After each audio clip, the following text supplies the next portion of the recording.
Merci beaucoup. Bonjour à toutes et à tous. C'est une première pour moi d'être invité à ce congrès, de participer à ce congrès, donc j'en suis très heureux, très fier. On m'a demandé de venir parler de l'Alliance écologique et sociale. Je vous avoue que parler d'écologie en ce début 2025, c'est un peu costaud, c'est un peu rude, c'est un peu raide, c'est un peu difficile, c'est un peu éprouvant. Tant les mauvaises nouvelles s'accumulent jour après jour, tant les inquiétudes sont grandes. J'en discutais au déjeuner à midi. On se prend quand je dis on, c'est le mouvement écolo, le mouvement climat au sens très large. On se prend des menaces, des pressions, des intimidations, des procès un petit peu partout dans le monde. Il n'y a jamais eu une répression aussi forte sur les militants écolos qu'aujourd'hui, à l'heure où toutes les crises climatiques et environnementales sont de plus en plus urgentes et pressantes. Donc c'est vrai qu'il faut rester motivé, il ne faut pas baisser les bras, il faut rester déterminé à faire avancer ces sujets-là, mais c'est toujours plus difficile. On a besoin d'être plus solidaire que jamais, je pense, et plus déterminé que jamais pour tenter de faire avancer ces sujets. D'où la nécessité, d'où l'importance de continuer ce travail qu'on mène maintenant depuis 6 ans, 7 ans, je ne sais plus, je crois 2019, on a commencé avec l'Alliance écologique et sociale, qui s'appelait plus jamais ça à l'époque et qui est devenue ensuite l'Alliance écologique et sociale, avec plusieurs organisations, plusieurs syndicats, dont la FSU.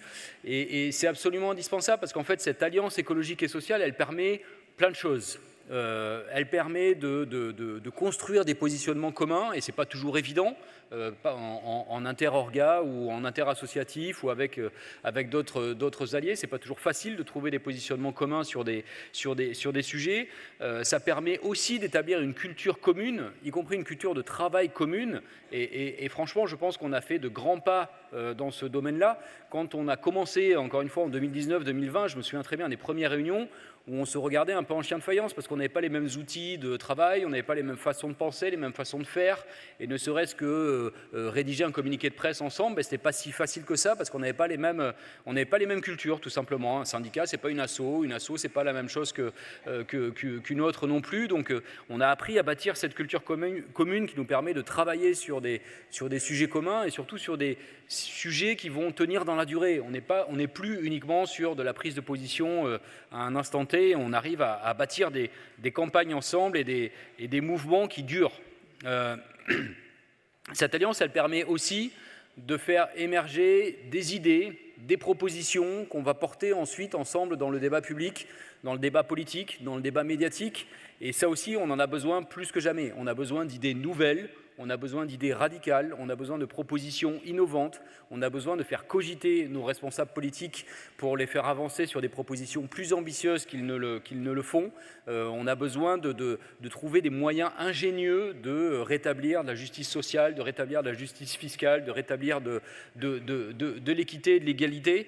Et je pense que l'Alliance écologique et sociale fait ce travail-là aussi depuis plusieurs années.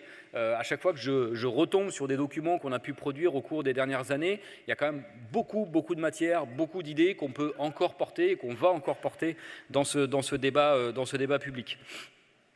Et puis ça permet aussi d'obtenir des avancées, parce que c'est aussi ça qui fait qu'on garde espoir et qu'on reste optimiste dans cette action-là, c'est que ça nous permet d'obtenir des avancées dans tout un tas de domaines, que ce soit Julien Trocaz va parler du ferroviaire et notamment du fret ensuite, mais dans le domaine industriel, dans le domaine de la fiscalité, et puis bientôt, on l'espère, aussi dans le domaine des écoles. Et je vais prendre une minute pour parler de ça, parce que c'est un projet nouveau que va porter l'Alliance écologique et sociale autour de la rénovation du bâti scolaire.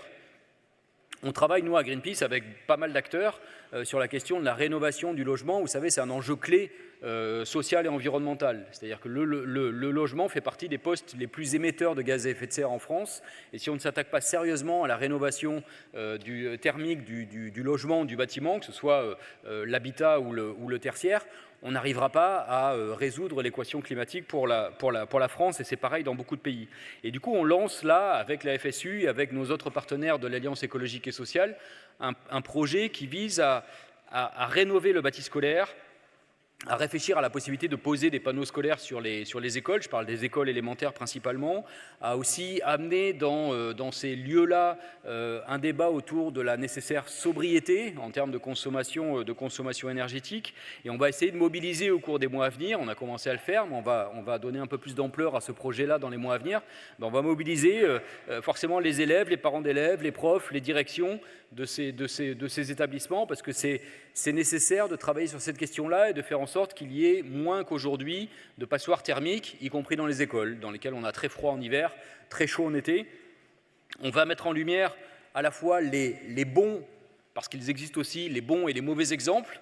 Il y a des bons exemples de transformation d'écoles dans différents coins de France qui fassent en sorte que le bien-être à l'école soit un prérequis, ne soit pas une option. Et puis il y a des mauvais élèves dans certains coins aussi et certains territoires où les choses n'avancent pas suffisamment vite, ne sont pas prises en compte avec suffisamment de sérieux.